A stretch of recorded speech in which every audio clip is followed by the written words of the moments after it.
अर्थसंकल्पात लाडकी बहीण योजनेतील लाभार्थ्यांना 2100 रुपयांची घोषणा नाहीच।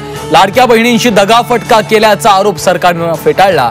शेतकरी कर्जमाफीचाही अर्थसंकल्पात सरकारला विसर। विधानसभेच्या लॉबीत ठाकरे फडणवीसांची भेट, फडणवीसांशी हास्य विनोद, अजितदादांशी हस्तांदोलन। मात्र शिंदे ठाकरेंनी एकमेकांकडे बघणंही टाळलं। कांद्याचा वांदा, सभागृहात राडा, भुजबळांचे प्रश्न सरकारची उत्तर, कांदा प्रश्न कायमचा निकाली काढण्याचं आश्वासन। कोणत्याही साखर कारखान्यांची कर्जमाफी केलेली नाही, कारखान्यांना 1100 कोटींचा थक हमी देण्याच्या निर्णयावर अजित पवारांचं स्पष्टीकरण।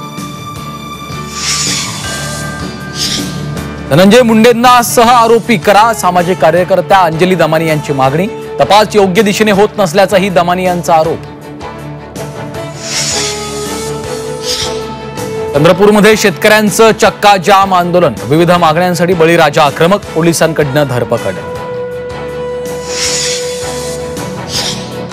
रत्नागिरीतल्या चिमुकलीचा गोव्यात खून की बळी, जादू टोण्यासाठी मुलीचा बळी दिल्याचा संशय, पोलीस तपास सुरू।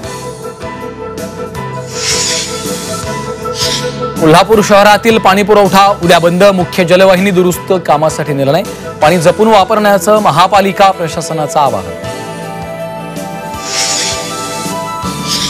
डाळींच्या दरात घसरण, चणा डाळ 12% तर तूर डाळीच्या किमतीत 5% घट, सुक्या हिरव्या वाटाण्याचे भाव 14% उतरले।